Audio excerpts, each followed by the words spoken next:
are some steps that you need to focus. This is the second half. We did the first half, the descriptive analysis. Now we're doing the second half, the inferential analysis. The descriptive analysis was mean, median, mode, standard deviations for all of the data, different types of data, the women's arm lengths and height, men's arm lengths and height, and then combined arm length and height. Then we did box and whisker plots, and we did histograms. That's all describing the data. This set is going to be inferential analysis of the data. What can we say about our data? So what we're going to be doing, you're going to answer these questions, and please just type up a document with the answers to these questions. I had typed this in LaTeX, so I'm not posting the original document for you guys. But you guys can type up just the answers. You don't have to type up all the questions, just the answers. But make sure the numbers match up, okay, so that I can figure out the questions that go with it. So for the first one, you're going to find a 95% confidence interval for the difference of the mean arm length of men and the mean arm length of women. So this is a 2-sample T interval, if you're thinking about your calculators.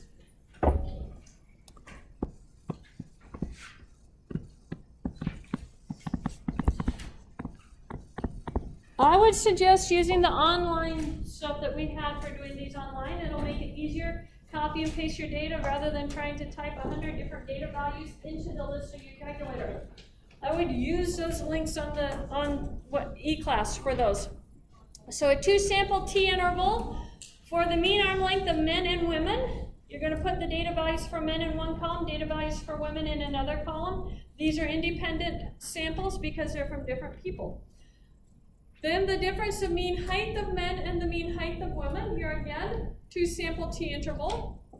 Then you're going to draw conclusions. Back when we talked about intervals, we asked the question, are the intervals all positive or are the intervals all negative? And if they were all positive, then you knew that the first value is smaller than the second, or the second value is bigger than the, well, I better write this down. If it's all positive, that tells you that mu1 minus mu2 is greater than 0, or mu1 is bigger than mu2. If the interval was negative, all negative, then that tells you that mu1 minus mu2 is less than 0, or the means are different. The first one is less than the second. So what you are answering for part C and part D is, can you draw a conclusion? Which one has a larger average? And we're kind of hoping that the men do. That would be what we would think would be the case. You know, guys tend to be larger, taller than women, so you would think that they'd have longer bones. But it might not be the case, I don't know. So we're going to run this test and see on the confidence intervals. Make sure you're drawing the conclusions in part C using the phrase, you know, it appears that one is longer than the other, or, you know, don't say it is. Make sure you're using it appears that kind of terminology, so you're always hedging your bet. That's all for number one. So number one is confidence intervals. Confidence intervals for the mean height, the difference of means for the height and for the arms. Number two that you're going to answer is we wish to determine if the average length of the forearm of an individual is the same for both men and women. So construct a hypothesis test using your data that you collected to verify this claim. So what kind of hypothesis test are you using? 2-sample t-test. Here again, they're independent samples because one sample comes from women, one sample comes from men. So you're going to do a 2-sample t-test. You need to state your null hypothesis, your alternate hypothesis, and if you go back and look, I think we did this in section 8.5, you'll see how to state the null and alternate hypotheses for that. Make sure you give me the test statistic, the p-value, determine whether you reject or fail to reject, and then draw your conclusions. So that is all going to be for number two, is just one 2-sample t-test.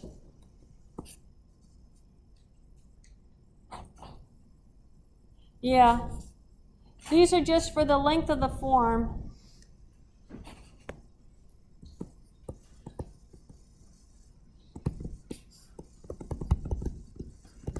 And then for the last one, number 3, this is linear regression.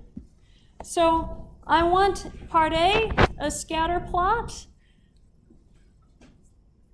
with the height of an individual on the horizontal x-axis and the length of their forearms on the y-axis. Find the correlation coefficient R, and then determine if there is a correlation between them. If it is it positive or negative? Is it strong or weak? That type of idea. And then find R squared. You can determine R squared by squaring R. And tell me what percentage of the length of an individual's forearm is explained by the linear regression equation and the height of the individual. And then what is unexplained? So remember, the explained part is the R squared, and the unexplained is 1 minus R squared. Question? Do you want a scatter plot with 100 points on it? Yes. I do want a scatter plot with 100 points on it, which means that when you're giving me the picture, don't give me a little tiny picture. Give me one that takes about half a page or so. Yeah. There's a calculator that we're finding that will put that into. You can do it in Excel. Excel does awesome scatter plots. And you already have your data points in Excel. And just go to charts and click on it. It'll give you a nice scatter plot. Very easy. Question? Do you want us to draw the line where The linear regression line on it? No, you don't have to draw the linear regression line. I didn't ask for the linear regression line. But I do want to know R, and I want to know if it's correlated or not. Yeah. Yes, it's good at making scatter charts. And the PSPP program, guys, is functional in the first floor computer lab on the computers down there. So if you don't want to use Excel, you can go down and use that down there. It'll give you scatter plots for you. Yeah. Have Excel do it here to launch the scatter value for that. Yep, Excel will do it. Should we look around and give the best math for the best R value, or should we just stick with linear? Linear. Yeah, just give me a linear. We haven't done any other regressions. So yeah, just choose a linear regression. Excel will give you different options, but choose a linear regression. By the way, this is not the final write-up of this project. This is the final analysis of the project. When we come back after break, I'm going to show you an example of a write-up and what I want in a write-up. It's not going to be a very long write-up. It's going to be 1 to 2 pages, not long at all. And it's going to include all of this information that you have just generated when you're done with this project. So don't throw away these files. You're going to use it to copy and paste into your final write-up, and I'll give you a format to fill out for your final write-up for it. So make sure you're not losing these files. Keep them.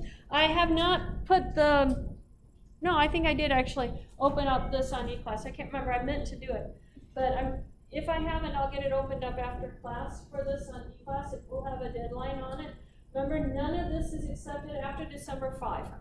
So December 5 is the last deadline for completing any or all of this project. After that, doesn't matter. I'm not accepting any more projects. So have it done by December 5. Question? So after we take the next exam, we're going to be working on the project. Well, sort of. We're going to have a review day and then a final. Yeah. That's pretty much what we're doing. After we get back from Thanksgiving break, so next week is review and the test.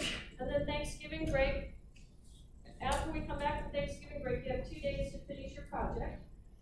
Then the next week after that is the last week before final exams. And that first class period, I think, is a makeup test day, and then the second on Wednesday is our review for the final exam. And so that's pretty much how it goes. After Wednesday next week, we are done with everything except the class project. And then we have 2 days, 2 class periods to get the class project done. Okay, any other questions on this project? Okay, there was one other thing I wanted to discuss with you guys. You being in statistics class and all, and the polls getting it wrong. Did you guys notice? Yeah. So what happened? So the election results. Clinton, 218 as of when I looked this morning, and Trump, 274. The best prognosticators said that Trump wouldn't get more than about 210 electoral votes. And they were also prognosticating that Clinton would get close to 400. Somehow they got it wrong. The minimum number of electoral votes to win is 270. So the question is, what happened? Looking at the news releases prior to, and this is just in the week before, so we're talking about Sunday and Monday, Clinton on the different polls, 5 different polls reported Clinton between +1% and +5% for popular vote among the people that were polled. 2 different polls, LA Times was one of them, which is actually kind of strange that LA Times would be reporting this, but 2 different polls reported +1% and +5% for Trump. That was on Sunday. On Monday, 18 different polls reported Clinton between +1% and +7%. And still again, the same 2 polls reported Trump at +2% or +5%, but only 2 polls out of 20. What happened? So, I looked around, and Brexit, you guys remember the whole Britain leaving the EU thing? They had a similar problem. In June, just before, it was a couple days before the vote occurred in June, they took some polls, and the polls said 55% of the people wanted England to stay in the EU. 45% wanted to leave the EU. The voting results, it was overwhelming. I remember, well, not overwhelming, but the next morning I remember waking up and hearing on the news that they were just kind of overwhelmed at the results because no one expected to leave the EU would be more than to remain in the EU. They didn't expect that at all. That was totally different from what they were expecting. So, what's the history of polls? Where did they start? Polling began in 1936 with a guy named George Gallup. He started the Gallup polls, the Gallup surveys that we have today. That's who started it. And it got a jump start when he predicted that Franklin Roosevelt would trounce Alf Landon in the presidential elections, which he did. So he got it right. And therein started the polls. But they didn't work very well at the beginning. They were very wrong after that. What the goal of polling to do is to get a representative sample of people that represent your entire group. And if it is well representative of your entire group, then it should be what should happen. In the United States, you use a minimum sample size of 1,500. 1,500 gives them a 3% error, plus or minus 3% in their polling error. But a larger sample doesn't help much. So getting more than that doesn't decrease their error by much. So they leave it about 1,500. The results can be distorted because of the way questions are worded. If you're talking to someone on the phone and they ask you a question kind of in a mean and angry way, then you're going to retaliate back. You're going to be protective of yourself on it. So it's the atmosphere, the wording of the questions, the order of the questions, how they're worded, will change people's responses to them. The tone of voice of the interviewer, and quite possibly, I didn't put this one up there, what the person being interviewed most recently read or heard. So your most recent contact with the situation will change your view on it. Now, what they also found is that questioners, the questioners that give the questions can actually change the results of the actual voting. So you can have people coming in and everybody say, no, I'm going to vote for Hillary, I'm going to vote for Hillary, and they report that on the evening news. That can have an impact to tell everybody, okay, all of those people who are supporting Trump, we got to go out and vote because everybody's supporting Hillary. Underdog syndrome. So how it gets measured and reported changes also what happens.